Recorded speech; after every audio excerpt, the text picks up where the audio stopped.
أعوذ بالله من الشيطان الرجيم بسم الله الرحمن الرحيم الحمد لله رب العالمين والعاقبة للمتقين ولا عدوان إلا على الظالمين والصلاة والسلام على سيد الأنبياء والمرسلين محمد بن عبد الله المبعوث رحمة للعالمين وعلى آله وصحبه ومن تبعهم بإحسان إلى يوم الدين. Të nderuar vëllezër të pranishëm në këtë xhami, vazhdojmë me mësimet dhe porositë që i marrim nga libri Riyadus Salihin të Imam Nevaviut rahimahullahu taala, i cili në këtë libër ka përmbledhur ajete nga Kurani fisnik dhe hadithet e pejgamberit sallallahu alaihi wasallam me të cilat i ndriçon besimtarit rrugën drejt Allahut subhanahu wa taala. Në dersin e kaluar filluam hadithin e 208 me radhë në kapitullin që flet për ndalimin e zullumit. Hadithin që pejgamberi sallallahu alaihi wasallam e dërgoi Muadh ibn Jabelin në Yemen për të ftuar ata në Islam, dhe në fund e përmendi dhe mos merr pasurinë më të mirë të tyre dhe ruaju nga zullumi, sepse mes atij që i është bërë zullum dhe Allahut nuk ka perde. Hadithi është i mirënjohur, është përmend për shumë ligjerata dhe sharime. Na përmendëm diçka prej sharimeve në dersin e kaluar, që të vazhdojmë sot me pjesën tjetër inshallahu taala. Për mësimeve dhe porosive që i marrim nga ky hadith i pejgamberit sallallahu alaihi wasallam është se prej formave ose mënyrave të përhapjes së fesë është dërgimi i njerëzve për të thirrë popull e ndryshëm në fenë Allahut subhanahu wa taala. Ashtu siç bëri edhe pejgamberi sallallahu alaihi wasallam në këtë rast. E dërgoi Muadh ibn Jabel në Yemen të thret ata, të fton ata në fenë Allahut subhanahu wa taala.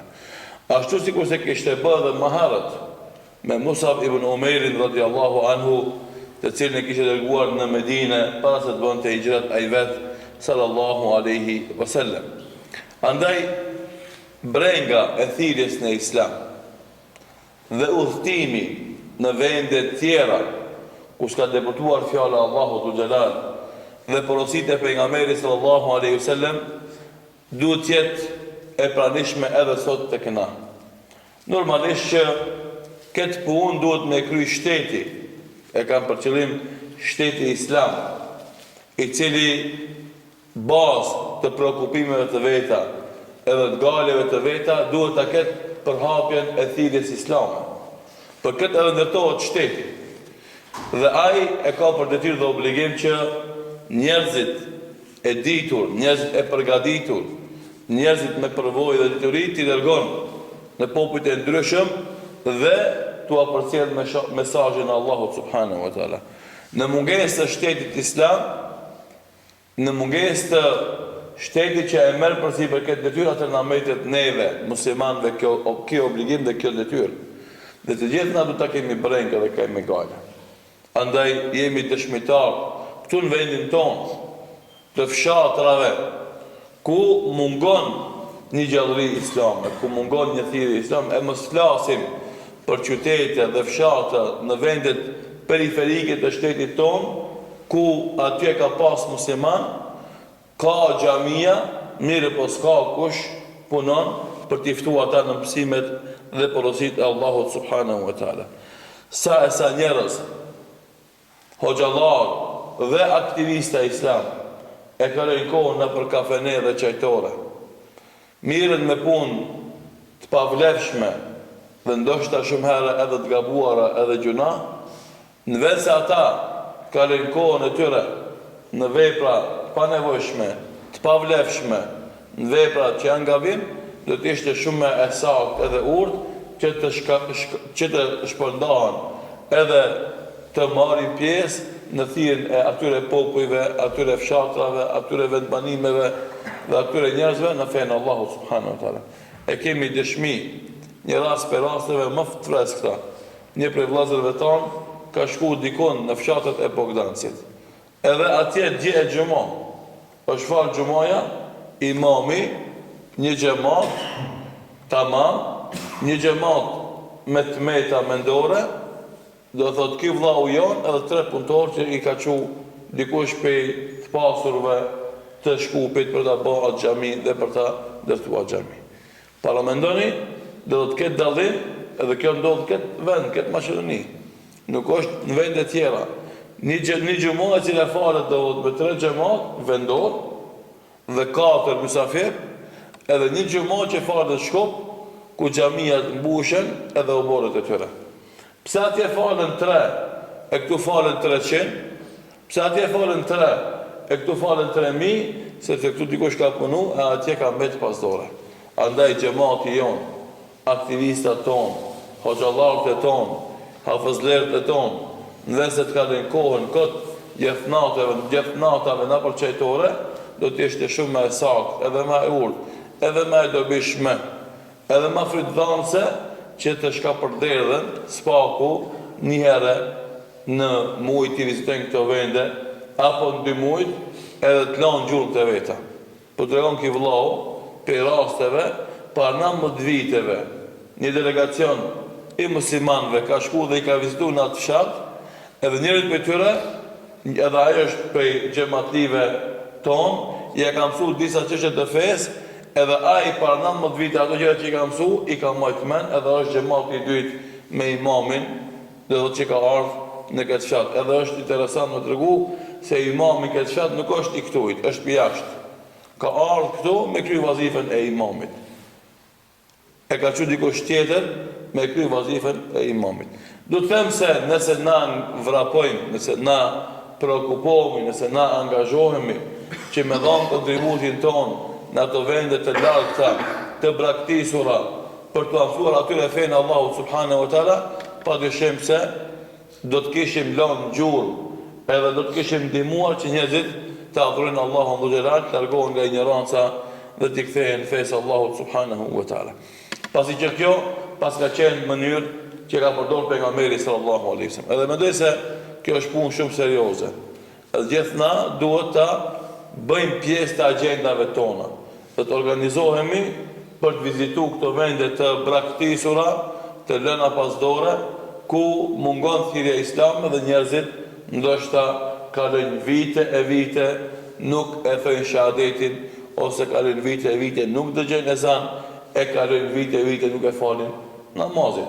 Nëse nuk e thot shahadetin, e nuk e fal namazin, e nuk i vën obligime tjera që ka me të prej islamit ata njerëz, edhe sa mund të llogaritet musliman ata njerëz.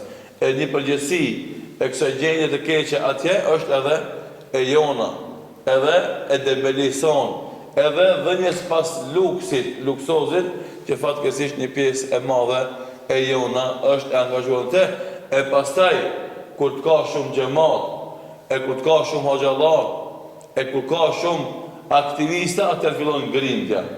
Edhe atë fillon mosmarrveshja mes muslimanëve, edhe aktivistave, edhe ndohen xhamate, edhe ndohen organizata, a me konë se të gjithë na do të lodheshim për të dhënë kontributin atje ku s'ka, atëherë s'kishte me pas nevojë me llogarit vetveten se jenë gara dhe rivalitet me tjetrin, e kush do bëhet me më shumë xhamat, e kush do bëhet më i Zotit dhe më i madh dhe më i miri, e kjo luftë do të zhdukesh atëherë sepse të gjithë do të angazhoheshim në vende të ndryshme, edhe të gjithë atëherë do të japnin kontributin e do të eliminohej ky rivalitet jo i saktë dhe jo i dobishëm që gjendet fatkeqësisht her pas here në vendet tona. Andaj Muhamedi sallallahu alaihi wasallam dërgoi njerëz për të thirrë popujt në fe, po dërgoi njerëz për të thirrë edhe parinë e popujve në fe. Andaj Muhamedi sallallahu alaihi wasallam e dërgoi sahabijun e njohur Dihyatul Kalbiyun radhiyallahu anhu deri te Herakli, i cili ishte mbret i Busras.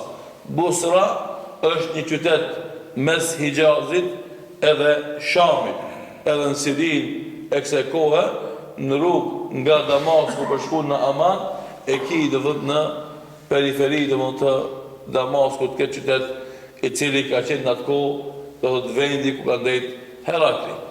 Gjithashtu i ka dërguar letrat dhe mesazhe edhe Cezarit, edhe Nejashijut, thot Enes ibn Malik radiallahu anhu, se pejgamberi Allahut Muhammedi sallallahu alaihi wasallam i dërguar Kisras, mbretit të Persisë dhe Kajserit, Cezarit, mbretit Romak dhe Najashiut dhe të gjithë mbretërve që ishin në atë kohë i thriste ata tek Allahu subhanahu wa ta'ala. Andaj dërgimi i njerëzve dhe i mesazheve dhe i letrave është njëra prej formave të davetit që na duhet ta përdorim, sidomos me të afërmit tonë që kemi larg në diasporë apo i kemi në gurbet.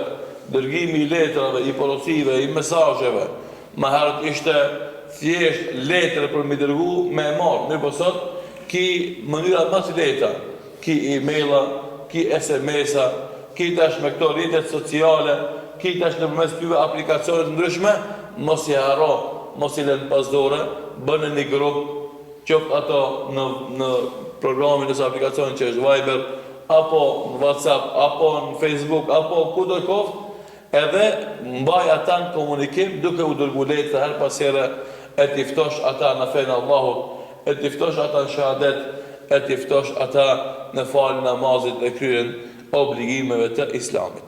Gjithashtu prej mësimeve dhe porosive që i marrim nga ky hadith është se thirrësi i cili e ka kuptuar këtë detyrë duhet këtë parasysh dallimin mes shtresave që i thret.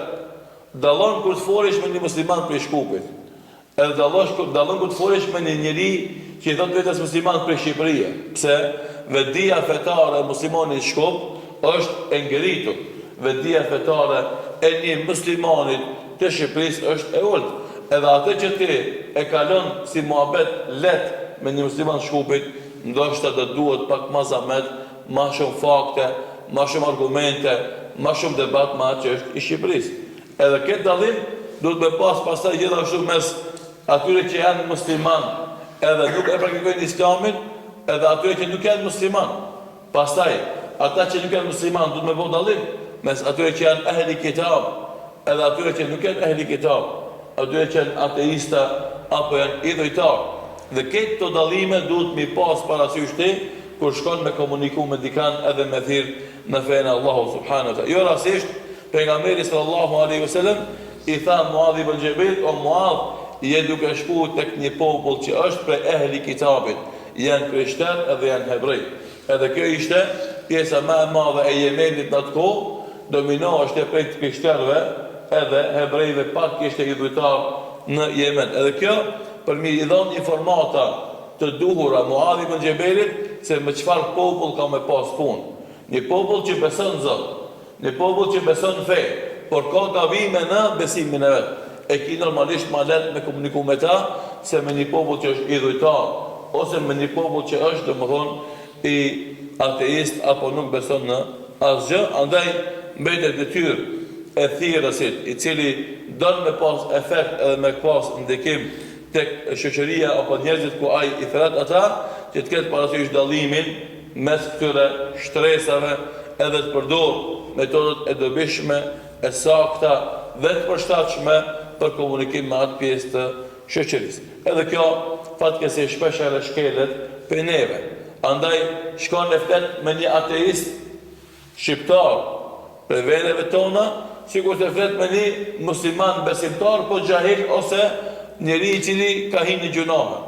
Gjua jote nuk mund me konë njëjtë. Andaj për shembull tash në rrjetet sociale, në portalet e ndryshme, komunikimi me njerëzit duhet me konë shumë i vëmendshëm. Nuk mund është me ato fakte dhe argumente që bën muhabet me hallën tonë, që bën muhabet në qytetin tanë, njëjtat fakte argumente i përdorish ku bën muhabet me një njeri që është ateist apo domthonë është larg kulturës dhe edukatës fetare islame. Edhe kjo kërkon prej neve pak ma shumë me lexu. Kërkon prej neve pak ma shumë me u konsultu me hoxhallar, kërkon prej neve pak ma shumë me mendu se çfarë fjale, edhe çfarë mënyre, edhe çfarë argumente ka me shpezuar në komunikimin me ata. Gjithashtu, prej mësimeve dhe porosive që i marrim nga ky hadith i pejgamberit sallallahu alaihi wasallam, se prej kategorive me të cilat duhet të punojmë janë edhe ehli kitabit, që e kanë marrë këtë emër nga ajo që Allahu ka thonë. Dhe ehli kitab, i thartë e librit, janë hebrejët, edhe janë krishterët, dhe me këtë dallojnë domethënë prej popujve të tjerë. Pejgamberi sallallahu alaihi wasallam ja dha këtë informat Muadh ibn Jabalit që të përgatitet në debatin me ta, pasi që ata, sikur se thamë më herët, kanë një element shtesë për dallim prej idhujtarëve se ata besojnë Zotin, edhe besojnë në fe, por kanë besim të gabuar. Andaj Allahu Dhu Xhelal na mëson që përdori metodet më të mirë në debatin me to dhe thot: "Wala tujadilu ahlul kitabi illa billati ahsan", dhe me thart e librit debaton në formën më të mirë. Do thot, mundohu që të vjedhish zemër, mundohu që të t'i bindish mendjet e tyre në një gjuhë e cila nuk ka prek atyre gjërat, për shembull duke përmend se sa e respekton Islami Isën alayhis salam, sa e respekton Islami Merjemen alayhis salam, sa e respekton Islami Musën alayhis salam, sa e respekton Islami Harunin alayhis salam.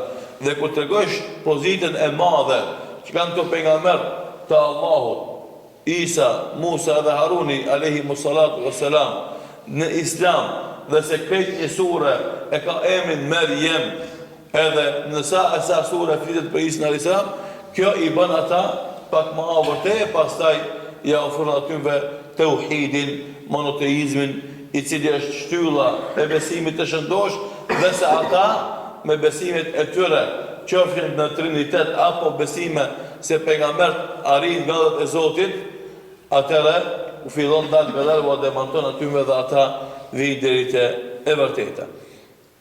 Gjithashtu, premtimeve dhe porosive që i marrim nga ky hadith i pejgamberit sallallahu alaihi wasallam është që t'u tregojmë njerëzve me ata që komunikojmë dhe i thrasim në fenë Allahut, themelet bazë të fesë. Kjo është një mesele shumë më rëndësi. Edhe këtu shumë djentëri, aktivista, xhamatli, madje të njerë edhe hoxhallar bëjnë gabime komunikim me rrethin. Në vestet jam mësojnë xhamatit besimin islam, themelin e fesë, ata shkojnë edhe angazhohen me dekt e fesë.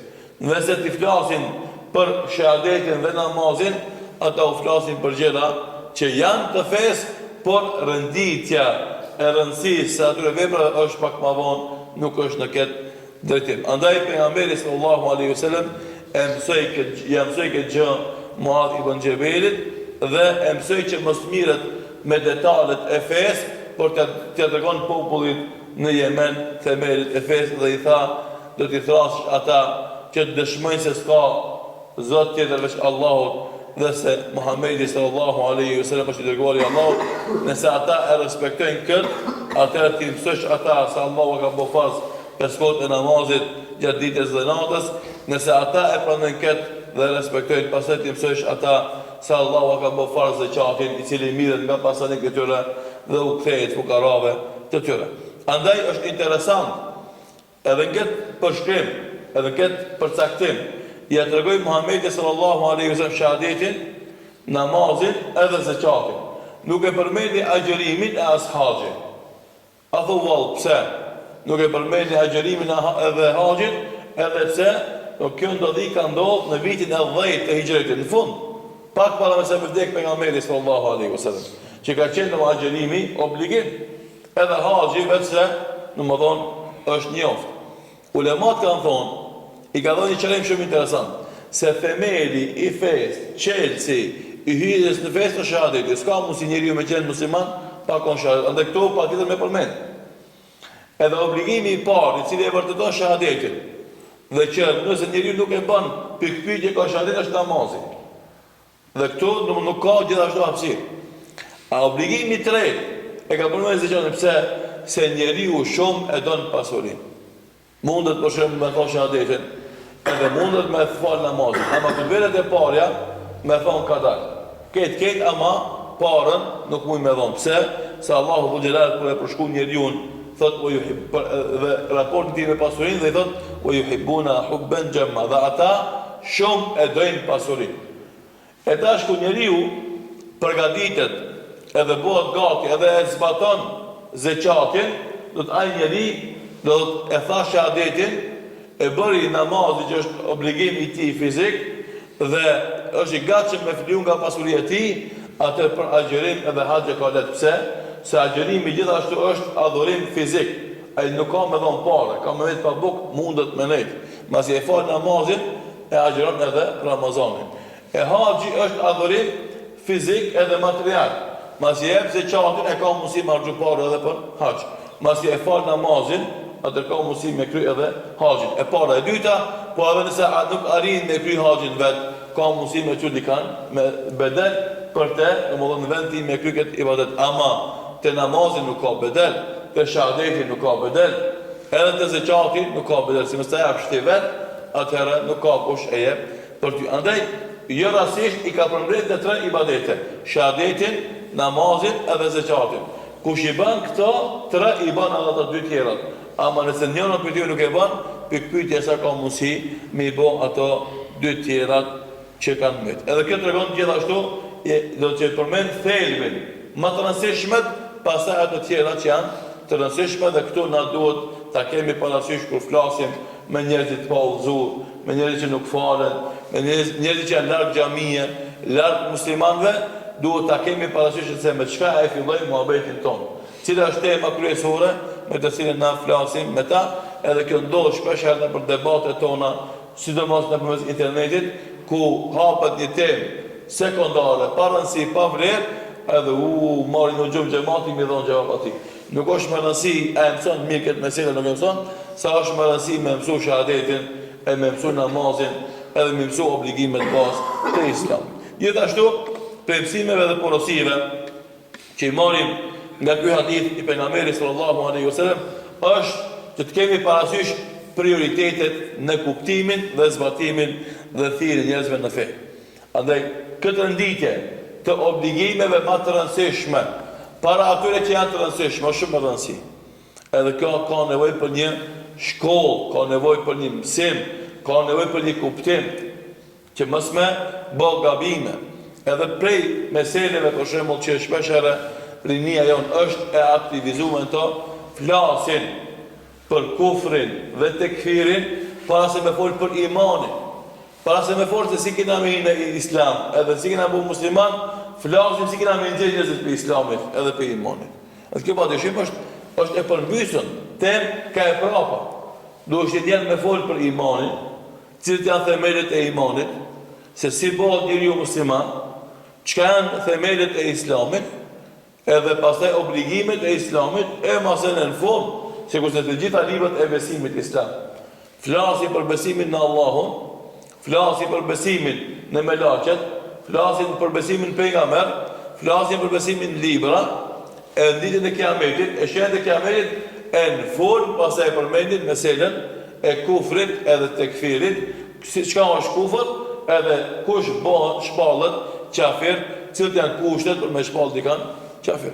Ama ti me e përmbys librin, e me nis me fol për kufrin edhe tekfirin, para se me fol për imanin, kjo padyshim është mënyrë e gabuar edhe e përmbysur e prioriteteve, dhe kjo normalisht na të gjithë po e shohim se po e damton thirrjen islame, edhe po i përçon xhamatin. Pse? Se po hapën temat jo me renditje, po hapën temat pa një farë renditje. Pejgamberi sallallahu alaihi wasallam i renditi shahadeti e para, edhe nalu. Kush e thot shahadetin, atëherë i tregoj për namazin. Ama ai që nuk e thot shahadetin, s'kam çka flas për namazin. Edhe këtu normalisht duhet me bëu dallim. Këtu pejgamberi sallallahu alaihi wasallam i tha Muadh ibn Jabelit, Muadh ibn Jabeli arab. Në Yemen banorët ishin arab, e flishin një gjuhë.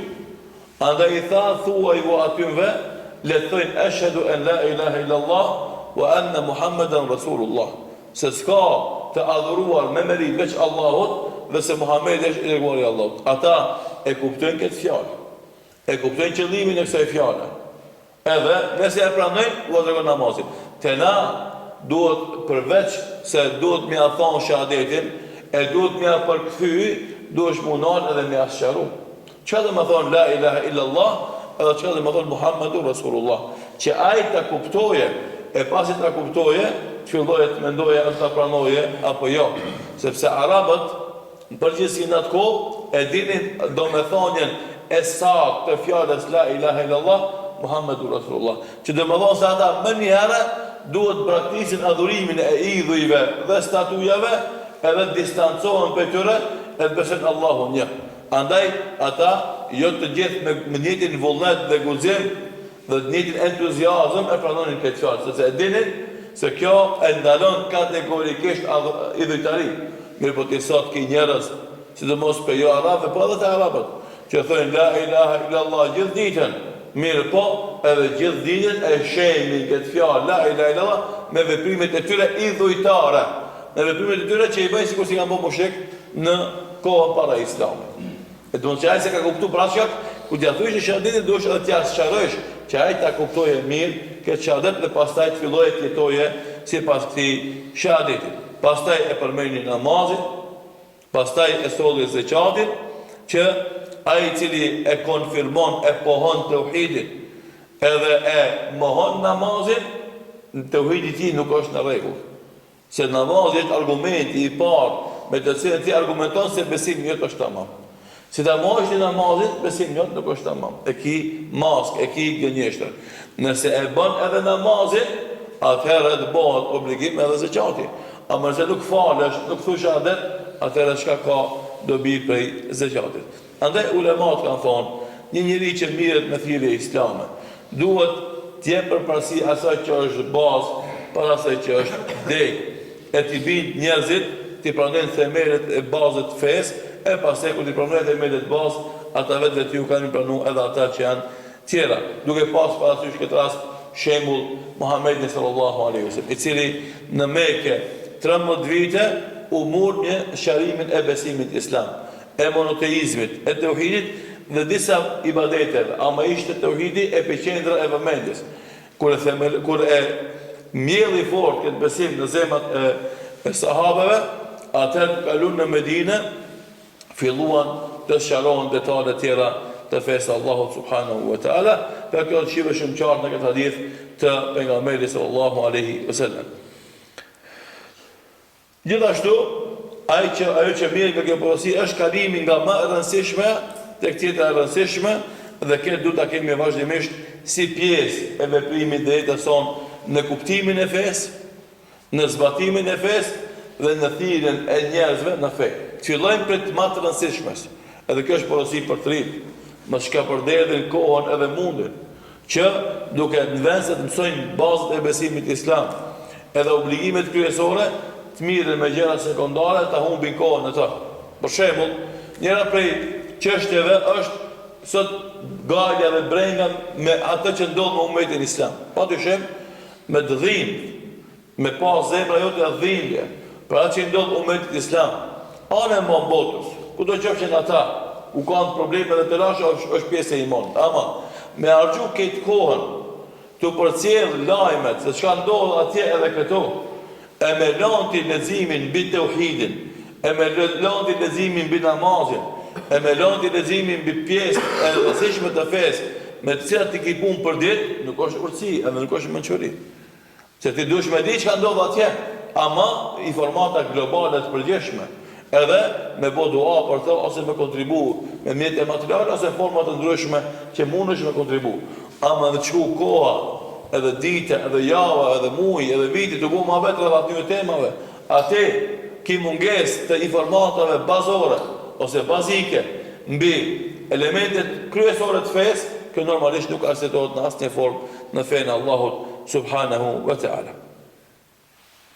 Dhe kur ta mbjellim në besimin e shëndosh në zemrat e njerëzve, atëherë padyshim se do të vinë edhe frytet, nëse themelet, nëse rrojt i ka thellë ajo pemë, atë kanë ardhur edhe degë e mdoja edhe frytet e shumta, si nga ka treguar Allahu xhelal në Kur'an kur thot alam tara kayfa daraba Allahu mathalan kalimatan tayyibatan ka shajaratin tayyibatin asluha thabitun wa far'uha fi as-sama' تؤتي أكلها كل حين بإذن ربها ويضرب الله الأمثال للناس لعلهم يتذكرون ومثل كلمة خبيثة كشجرة خبيثة اجتثت من فوق الأرض ما لها من قرار يثبت الله الذين آمنوا بالقول الثابت في الحياة الدنيا وفي الآخرة ويذل الله الظالمين ويفعل الله ما يشاء.